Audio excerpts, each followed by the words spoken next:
সবটা ওনার পছন্দ। উনি পশ্চিমবঙ্গকে একটা আলাদা দেশ মনে করেন। উনি সুযোগ পাচ্ছেন না, আমাদের সংবিধান অ্যালাউ করে না। নইলে পশ্চিমবঙ্গ বিধানসভাতে বিএসএফ, ইডি, সিবিআই নামে যেমন রেগুলেশন করেছেন, ঠিক একইভাবে একটা আলাদা সংবিধান বানিয়ে ফেলতেন।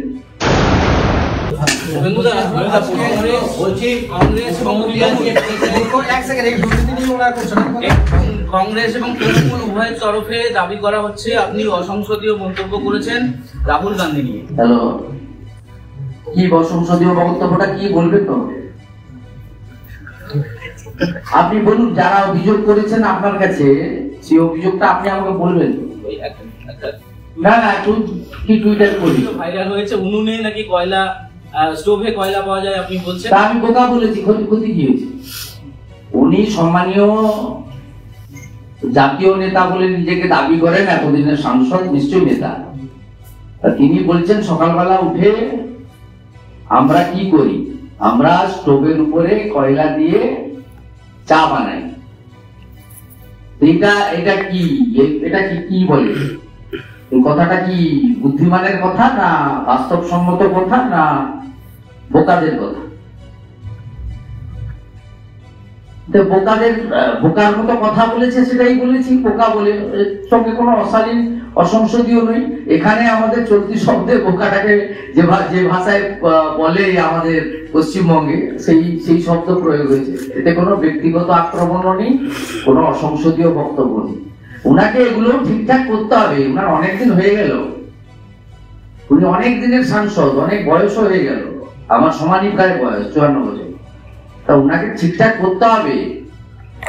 এয়ারপোর্টে তো সবজি বিক্রি হয় না, আটার তো কেজি বলতে হয়। আটাকে যদি বলেন 40 টাকা লিটার, এসব নিজেকেও ঠিকঠাক করতে হবে। ঠিকঠাক করে বললে এসব সমালোচনা হবে না, বুঝেছেন? মুখ্যমন্ত্রী আজকে বলেছেন যে আমার দল 1% যদি খারাপ কাজ করে তাহলে তার দয় সরকার দল দেবেন। যারা আমাকে চোর বলে, উনি প্রত্যেকটা ভোটে এগুলো বলেন। উনি 21 সালে বলেছিলেন 294 জন আমি আমার প্রার্থী। তা পার্থ চ্যাটার্জি দায়ভার উনি নেবেন না কেন? জ্যোতিপ্রিয় মল্লিকের দায়ভার উনি নেবেন না কেন? উনি যে কোনো ভোটের সময় প্রথম শুরু করেন যে অন্যরা অসৎ, আমি এবং আমার দল সৎ, 1 নম্বর। এরপরে 42টা প্রার্থী ঘোষণা করবেন। কংগ্রেসের সঙ্গে কি হবে আমি জানি না। 42টা প্রার্থী দেবেন বলেছেন, কোথায় একটা যাওয়ার সময় বর্ধমানে, যেখানে 200 কিলোমিটার বেগে গাড়ি চলে। বর্ধমানে 200 কিলোমিটার স্পিডে গাড়ি চলে, যেখানে আমাদের গাড়িতে তো 180 কিলোমিটারের উপরে কাঁটাই নেই। যাই হোক, তা তিনি সেখানে গিয়ে বলেছেন যে আমি 42টাতেই লড়বো। এবারে 42 জন যখন দাঁড়াবেন, বলবেন কাউকে কোথাও দেখার দরকার নেই, আমাকে ভোট দিন। এবার 42টার মধ্যে আবার যেটা ধরা পড়বে 6-9 মাস পরে, তখন বলবে করতো, আমি এগুলো জানতাম না। এই ধরনের ভোট নির্বাচন এলাকে নির্বাচক মন্ডলীকে বিভ্রান্ত করা, মিথ্যা কথা বলা, অন্যের ঘাড়ে দোষ চাপিয়ে নিজে ক্ষমতায় থাকা। আমরা মনে করি সবচেয়ে রাজ্যের ভ্রষ্টাচারী ও ভারতবর্ষের মধ্যে সবচেয়ে দুর্নীতিগ্রস্ত রাজনৈতিক ব্যক্তিত্বের নাম হচ্ছে মমতা ব্যানার্জি। তিনি ভোগ বিলাস, অর্থ সংগ্রহ করা, সেই অর্থ বিদেশে পাচার করা, পুরো পরিবারকে দুর্নীতিগ্রস্ত করা, একটা খালপাড়ে থাকাটা খারাপ বলে বলছি না, কিন্তু উত্তরণটা তো রাজনীতি এবং ক্ষমতার হাত ধরে। উনার যদি 11 সালের আগে এবং আজকে আপনি কম্পেয়ার করেন, উনি এবং উনার যৌথ পরিবার, তাহলে সহজেই অনুমেয় যে দুর্নীতির মক্ষীরানী বা দুর্নীতির চূড়ামণিটাকে, সেটা হলো মমতা ব্যানার্জি। তাই সবাই এখন চোর মমতা বলছে। উনি খুব বিচলিত যে চোর মমতা তাকে শুনতে হচ্ছে। এটাও তিনি বলেছেন বলে আমি দেখলাম যে চোর মমতা শুনতে হচ্ছে। স্বাভাবিকভাবে যিনি নিজে এই দুর্নীতির স্রষ্টা, জনক এবং দুর্নীতির সবচেয়ে বড় ভাগীদার, উনার এক নেত্রী দোলা সেন অনেক আগেই বলেছিলেন যে 75 ভাগ কলকাতাতে পৌঁছে দিতে হবে, 25 ভাগ আপনারা রাখবেন। এই ফর্মুলা তো এই রাজ্যে সর্বজন বিদিত। স্বাভাবিকভাবে যিনি নিজে চোর, যার নামই এখন চোর মমতা হয়েছে, অনেকে আমাকে রিকোয়েস্ট করেন যে ডাকাত মমতা কেন বলেন না। ডাকাত মমতা হয়তো বলতে হবে পরিবেশের সাথে সাথে, এখনো তো অনেক পিকচার বাকি আছে। তা যিনি নিজেই দুর্নীতির সঙ্গে যুক্ত, তার কাছ থেকে এসব প্রশ্ন মানে এসব সাফাই উত্তর দেওয়ার দরকার নেই। এবং সাথে সাথে তিনি শুধুমাত্র ভোট নেওয়ার জন্য, জনগণকে বিভ্রান্ত করার জন্য সরকারি অর্থে এই কাজগুলো করে বেড়াচ্ছেন। আমি আপনাকে আবার বলছি, আমি বাধা দান করার পরে মিড ডে মিলের টাকা খরচ বন্ধ হয়েছে এইসব কাজে, এসসি এসটি ডেভেলপমেন্ট কর্পোরেশনের টাকা ভাঙা বন্ধ হয়েছে। উনি বর্ধমান থেকে কোচবিহার পর্যন্ত যে কর্মসূচিটা করলেন, আমার কাছে কমপ্লিটলি তথ্য প্রচার আছে।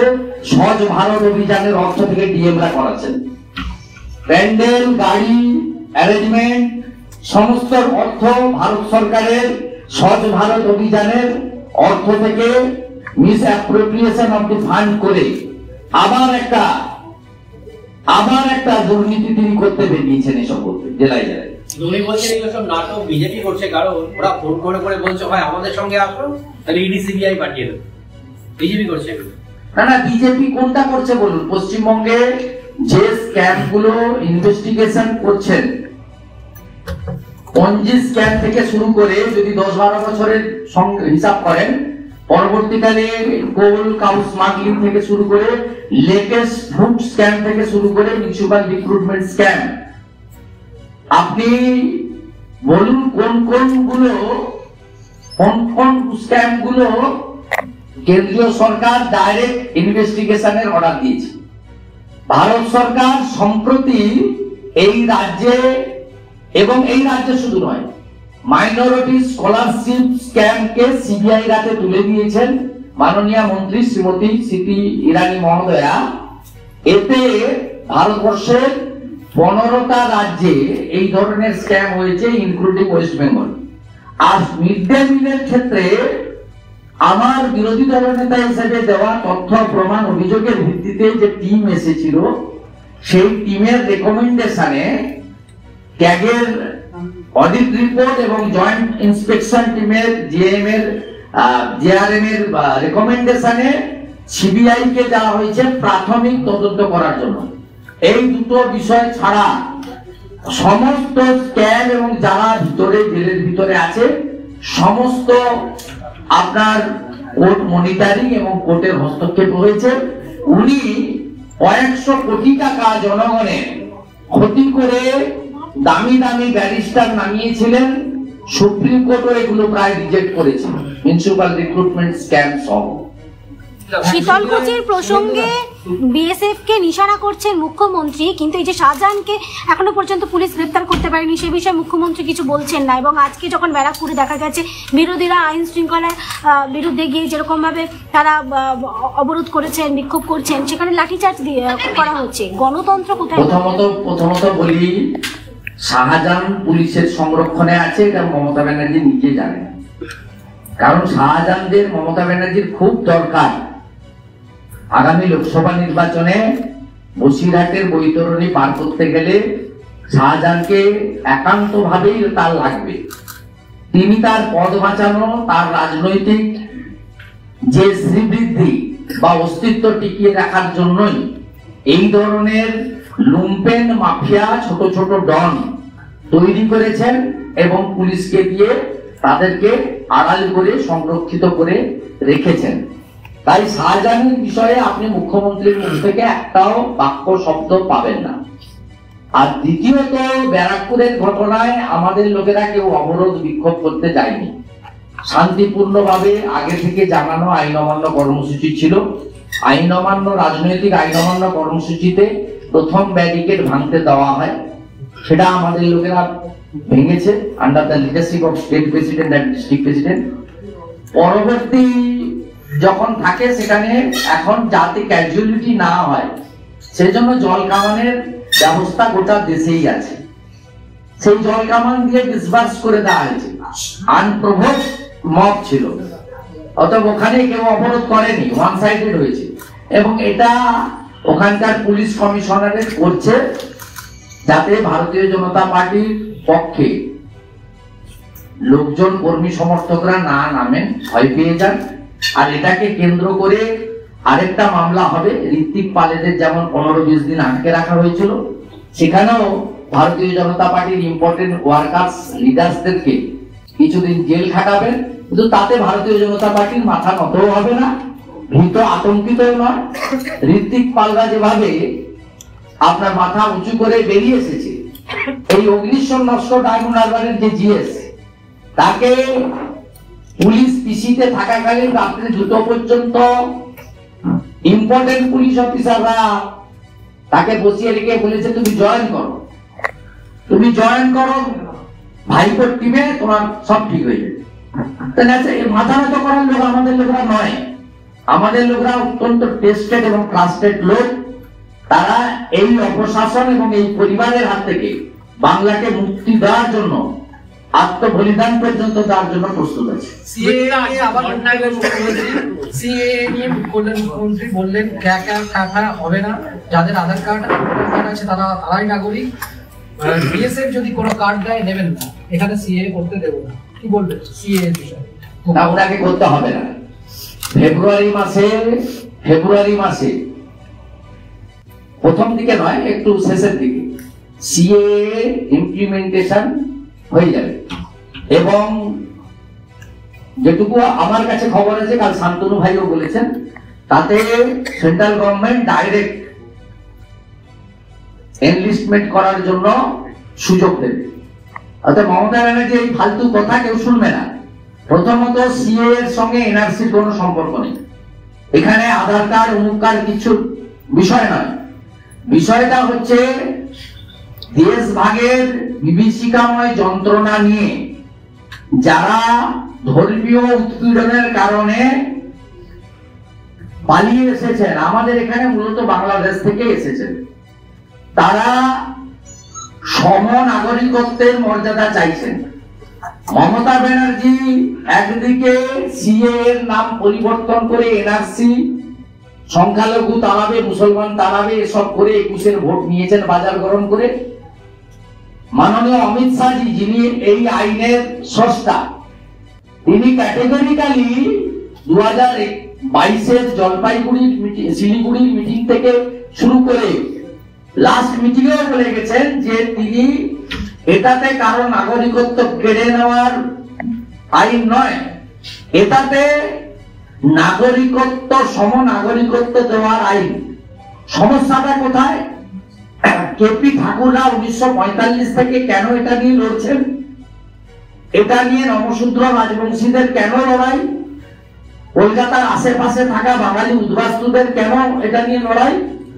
আমি বা এদেশীয় আপনারা যারা, তারা যদি কোনো ভিসা পাসপোর্ট করতে যান বা আপনাদের বাড়ির কোনো ভাই বোন যদি চাকরি পায়, তার পুলিশ ভেরিফিকেশনের সময় সে যদি যায়, তখন তাকে দলিল আনতে বলা হয় না। কিন্তু যদি ওপার বাংলা থেকে দেশ ভাগের বিভীষিকাময় যন্ত্রণা অথবা ধর্মীয় উৎপীড়নের কারণে, এখানে খোলাভাবেই বললে ভালো, হিন্দু হওয়ার কারণে মার খেয়ে এক কাপড়ে আসতে হয়, যেমন আমার মা এসেছেন বরিশালে, তা তাকে যদি আসতে হয়, তাকে বলা হয় তোমাকে 71-এর আগে দলিল আনতে হবে। এই মমতা ব্যানার্জির পুলিশ তো পুলিশ ভেরিফিকেশন দেয়, প্রত্যেকটা ডিস্ট্রিক্টে একটা করে ডিএসপি, ডিআইপি পোস্ট রয়েছে, তারাই হচ্ছেন সাইনিং অথরিটি। তা আপনি এই যে বারবার এই ভাঙা রেকর্ডটা বাজান গত কয়েক বছর ধরে, অপমান করেন মধুয়াদের, অপমান করেন বাঙালি হিন্দু উদ্বাস্তুদের, যারা নোয়াখালী, বরিশাল, চট্টগ্রাম, দিনাজপুর থেকে, রংপুর থেকে এক কাপড়ে সব ফেলে দিয়ে চলে এসেছে শুধু হিন্দু হওয়ার কারণে। আপনি তাদেরকে অপমান করেন বারবার। অথচ আপনি যখন ভেরিফিকেশনের জন্য যায়, কেউ বেড়াতে যাবে, কেউ বিদেশে ছেলে মেয়ে পড়াশোনার জন্য যাবে, কেউ একটা সামান্য কোথাও চাকরি যদি পায়, তখন বলা হয় যে আপনি 71-এর আগে দলিল আনুন। এ কথাটা কই এদেশীয় লোকেদের জগন্নাথ চট্টোপাধ্যায় আমাকে বলা হয় না? এইটা মমতা ব্যানার্জির অত্যন্ত নিম্ন রুচির সংকীর্ণ মনার এবং হিংসাত্মক ওষুধ বেরোয়নি। উনি জীবদ্দশায় ভাবতে পারেননি রাম মন্দির হয়ে যাবে। সব মিটিকে বলতেন মন্দির ওই বানায়েঙ্গে, তিথি নেই বাতায়েঙ্গে। এখন মুখ সেলাই হয়ে গেছে। সিএ নিয়ে বলতেন আইন রয়ে গেছে, কার্যকর তো হচ্ছে না, ওটা কাগজে রয়ে গেছে। আপনি 29 ফেব্রুয়ারির মধ্যে দেখবেন আর লুচির মতো ফুলবেন। ये थोड़ा हिंदी में बता दीजिएगा। শুভেন্দুদা মুখ্যমন্ত্রী আবার বলেছেন কেন্দ্রের বঞ্চনার বিরুদ্ধে তিনি 2 তারিখ থেকে ধর্নায় বসবেন। কেন্দ্রের বঞ্চনা কোথায় হয়েছে? কোন ফান্ডে তিনি টাকা পান? এখানে 29 নভেম্বর গত বছর মানে 23-এ অমিত শাহজি তার অত্যন্ত মিনিংফুল ভাষণে ডাটা দিয়ে বলে গেছেন যে কি কি খাতে কত কত টাকা তিনি পেয়েছেন। একটা শুধু আপনাকে হিসাব দিতে চাই যে যে আপনার টোটাল যে টাকা ইউপিএস সময়ে যে 2 লক্ষ কোটি টাকা পেয়েছেন 4 থেকে 14, সেটা 8 লক্ষ কোটি টাকা দিয়েছেন নরেন্দ্র মোদীজি 2014 থেকে 2023 পর্যন্ত।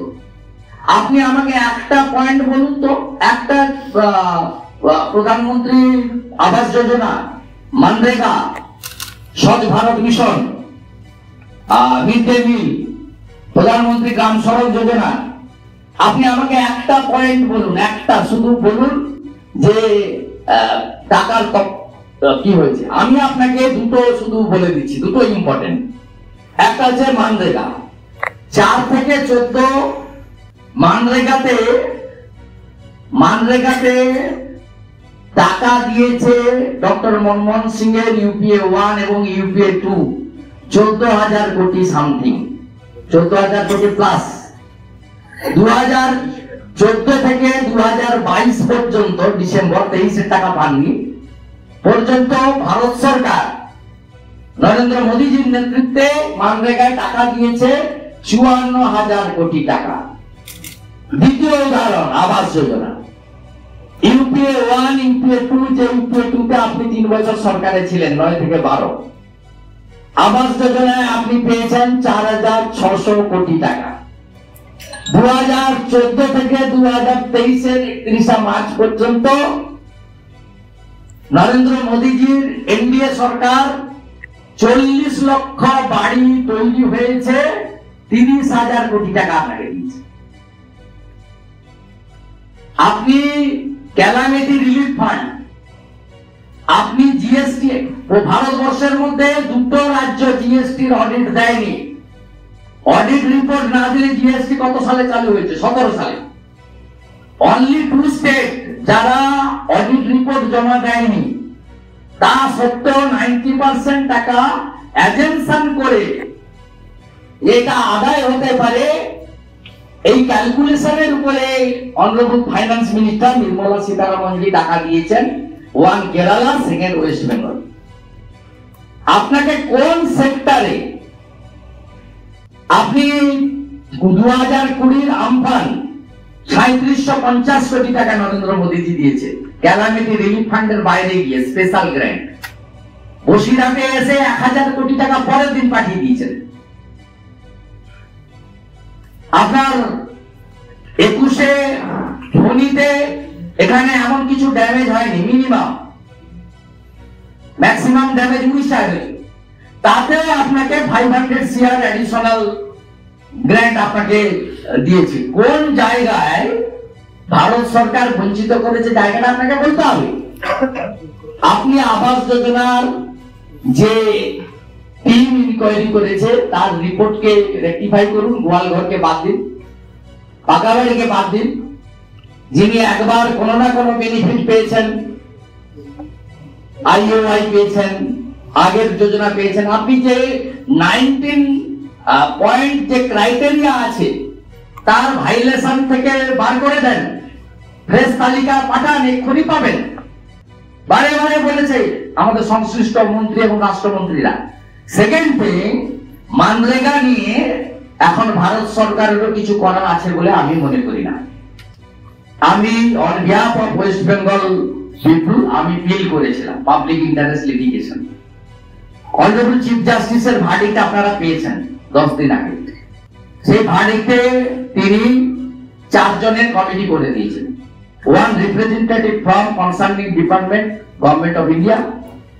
One representative from state government concerning department, that means Panchayat and Rural Development. Principal accounts officer and one representative from CAG. এই 4 জনের টিম বসে তারা ইনভেস্টিগেশন করে আপনার দুধের মধ্যে কতটা জল আছে সেটাকে আগে বের করবে, চোরেদের চিহ্নিত করা হবে। On the floor of the August house পার্লামেন্টে মাননীয় মন্ত্রী গিরিরাজ সিং জি বলেছেন যে ভ্রষ্টাচারীকে আপনাকে জেলে পাঠাতে হবে, অনগোয়িং স্কিম, জেনুইন বকেয়া থাকলেও পাবেন, ফিউচারেও স্কিমের বেনিফিট ওয়েস্ট বেঙ্গলের জব কার্ড হোল্ডাররা পাবে। এটা নিয়ে কোনো বক্তব্য নেই, আমাদের এটাই বক্তব্য ছিল।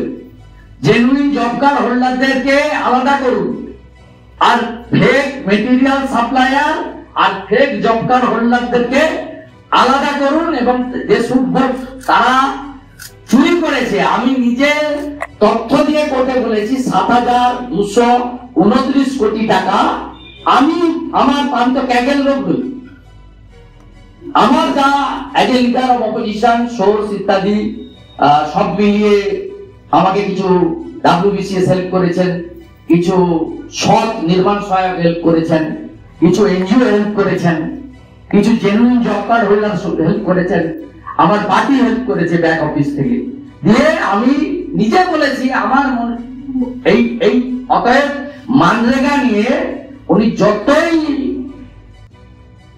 ড্রামাবাজি করুন না কেন, চোরেদের আগে জেলে যেতে হবে।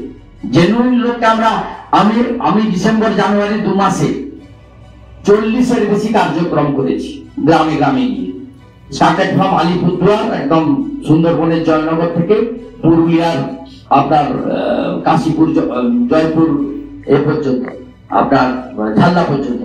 সেখানে আমি পাবলিককে জিজ্ঞেস করেছি যে জেনুইন লোকরা আপনারা ওয়েট করবেন তো, আপনারা চান তো চোরেরা জেলে যাক? সব লোক বলেছে যে আগে চোরেরা জেলে যাক, 1,01,00,000 ফর্জি জব কার্ড আইডেন্টিফাইড হয়েছে, তারা জেলে যাক। এবং কন্ট্রাক্টরের নামে তৃণমূলের এই শাহজাহান মডেল তারা লুট করেছে। এরা interested for material payment. Material কারা? মেটেরিয়াল 30% কাজ হয়েছে, 70% জল।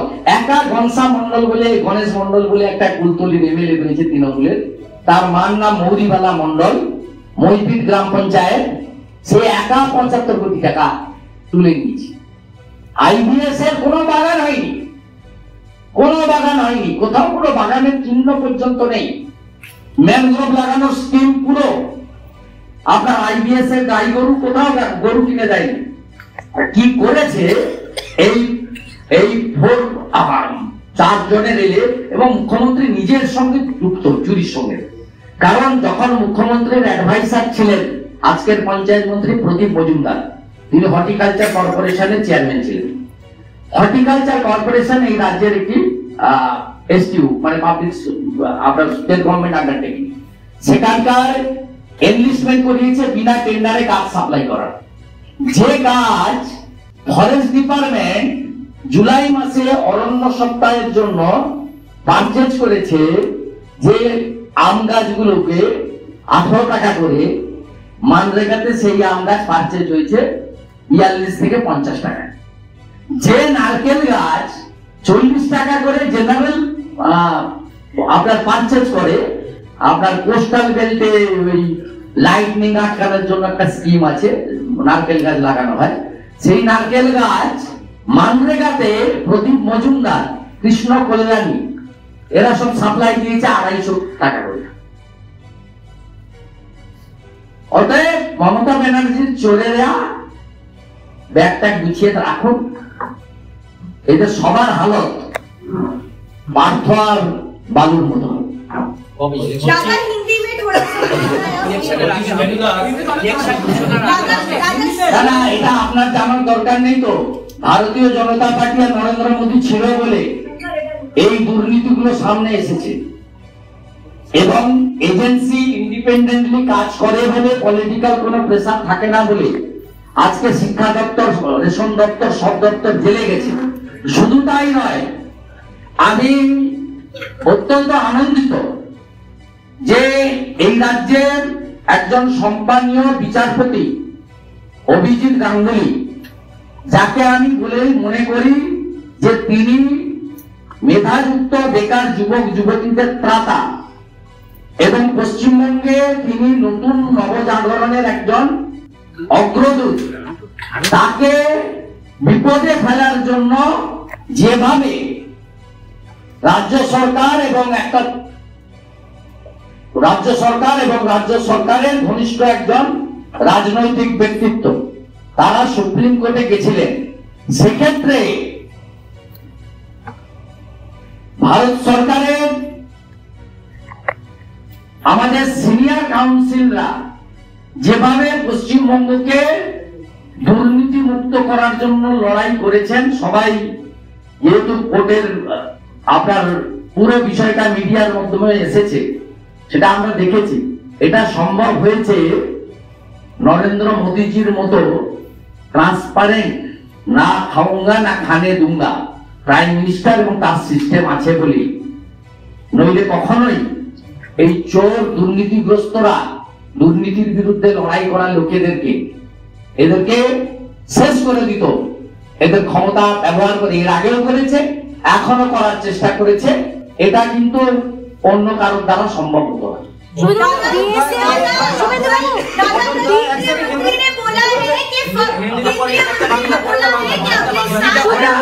আর একটা বাংলা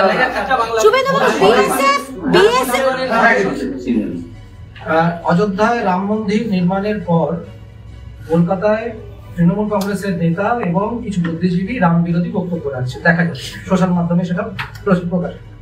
মমতা বন্দ্যোপাধ্যায় ওই দিন সম্প্রতি মিছিল করলেন, এখানে কি মনে হয় সেদিন অবশ্যই হিন্দুদের মিছিলও বিভিন্ন ব্যক্তি ছিল, আপনিও মিছিল বার করেছেন, তো আপনার হাইকোর্টের অনুমতি নেই, মমতা থেকে কারো অনুমতি নেই। বলছি যে এই রাম বিরোধী, মমতার রাম বিরোধী অবস্থা আর পশ্চিমবঙ্গের যে একটা রামের প্রতি আবেগ, কোথায় একটা, এটা নিয়ে কি বলবেন? পশ্চিমবঙ্গের রামের প্রতি আবেগ থাকবেই না। ভগবান রামচন্দ্র গোটা বিশ্বের হিন্দুদের আরাধ্য দেবতা, আর হিন্দুদের বাইরেও যারা আছেন তাদের কাছে একজন আদর্শ রাজা, সুশাসক, যিনি পিতার আজ্ঞা পালন করেন আর প্রজাদের কল্যাণে রাখেন। এই রামচন্দ্র নামটার সঙ্গে ভারতবর্ষের আত্মা, ভারতবর্ষের স্বাভিমান, ভারতবর্ষের ঊর্জা, ভারতবর্ষের শক্তি, ভারতবর্ষের ইমোশন, আবেগ, সমস্ত কিছু যুক্ত রয়েছে। সেই কারণে শুধুমাত্র হিন্দুদের কার্যক্রম সেদিন হয়নি, বর্ণ ধর্ম নির্বিশেষে মানুষ রাম জন্মভূমি ও রামলালার প্রাণ প্রতিষ্ঠার, মানে মন্দিরের প্রাণ প্রতিষ্ঠার উৎসব পালন করেছে। এবং মমতা ব্যানার্জির মতো লোকেরা উস্কানি দেওয়ার পরেও কোথাও সাম্প্রদায়িক সম্প্রীতি নষ্ট করতে দেননি অন্য ধর্মের লোকেরা। অতএব মমতা ব্যানার্জি সবসময় এই তার সূক্ষ্ম রাজনীতি, ভোট ব্যাংকের জন্য রামচন্দ্র গৌবলয়ের ভগবান, এটা তো ভেঙে গেছে পশ্চিমবঙ্গে। ছট পুজো, বিহারীদের অনুষ্ঠান, এসব জিনিস ভেঙে গেছে। প্রাচীরটা উনি তৈরি করেছেন। এখন পশ্চিমবঙ্গের লোকেরাও আমরা ভারতীয়, আমরা সনাতনী বলতে শুরু করেছেন। শুধু মমতা ব্যানার্জি একা নয়, তার দোসর রাহুল গান্ধীরা কাস্ট সেন্সাসের নামে হিন্দুদেরকে বিভাজিত করার একটা অপচেষ্টা করেছিলেন, যেটা ছত্তিশগড়, রাজস্থান, মধ্যপ্রদেশের নির্বাচনে পাবলিক রিজেক্ট করে দিয়েছে। এবং বিহারের পরিণতিটাও প্রমাণ হয়ে গেছে যে কাস্ট সেন্সাস আমরা অ্যাকসেপ্ট করি না, উই অল আর ইন্ডিয়ান, এবং সাথে সাথে উই অল আর সনাতনী। বিএসএফ গুলি চালিয়েছিল শীতলকুচিতে, তারা কি করে জামিন পায়? মুখ্যমন্ত্রী বলছেন যে বিএসএফ সরাসরি কোর্টকে চ্যালেঞ্জ করছেন, উচ্চ আদালত থেকে জামিন পেয়েছেন। শুভেন্দুদা সরাসরি কোর্টকে চ্যালেঞ্জ করছেন উনি। এই কথাটা যদি বিজেপির দিক থেকে কেউ বলতো, এক্ষুনি কোর্ট কন্টেম্প, অমুক তমুক, জুডিশিয়ারি আক্রান্ত, কত কাণ্ড হতো। আমরা এগুলো করি না। ওনার যেটাই পছন্দ হবেন না, তার জন্য ওনার মন্ত্রীকে দিয়ে রাষ্ট্রপতির গায়ের বর্ণনা বলাতে হয়। ওনার আরেক মন্ত্রীকে দিয়ে উনি বলেছিলেন যে উনি জনজাতি নন, ওনার ধর্ম আলাদা। আবার জিতে যাওয়ার পরে ফুল নিয়ে প্রথম ছুটেছেন রাষ্ট্রপতি ভবনে। এই দ্বিচারিতা, ওনার সবটা ওনার পছন্দ। উনি পশ্চিমবঙ্গকে একটা আলাদা দেশ মনে করেন। উনি সুযোগ পাচ্ছেন না, আমাদের সংবিধান অ্যালাউ করে না। নইলে পশ্চিমবঙ্গ বিধানসভাতে বিএসএফ, ইডি, সিবিআই নামে যেমন রেজুলেশন করেছেন, ঠিক একইভাবে একটা আলাদা সংবিধান বানিয়ে ফেলতেন। বলছি শুভেন্দু, ডায়মন্ড হারবারে অভিষেক বন্দ্যোপাধ্যায় প্রশাসনিক বৈঠক ডেকেছিলেন, সেখানে প্রশাসনের উচ্চকর্তারা উপস্থিত ছিলেন।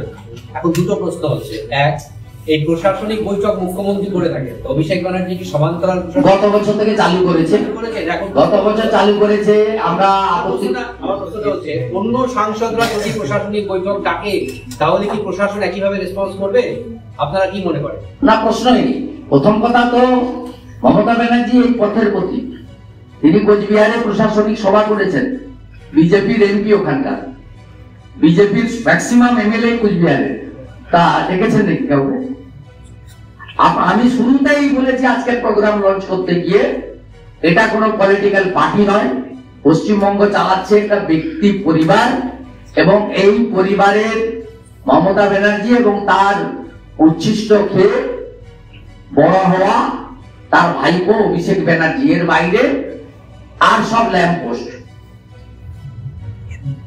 অর্থাৎ স্বাভাবিকভাবে সোমেন মহাপাত্রকে কানতে হচ্ছে যে আমি ক্ষমতায় ছিলাম, ডিএমএসপি আসতো, আমি ক্ষমতায় নেই। এটা আপনি বরঞ্চ আমাকে জিজ্ঞেস না করে চৌধুরী মোহন জাটুয়া আর আপনার মথুরাপুরের আপনার জয়নগরের সাংসদ আপনার প্রতিমা মন্ডল আর আপনার যাদবপুরে কি একটা আছে, এই ভুল ইনজেকশন নিয়েছিলেন, কি একটা নাম, ভুলেও যাই, দেখাও যায়। তা এদেরকে জিজ্ঞেস করুন, এরা ভালো উত্তর দিতে পারে। এদেরকে যদি না পান, অন্তত কাছে চলে যান, সুদীপ দা আছে, সুদীপ বন্দ্যোপাধ্যায়ের উত্তর দিতে পারে।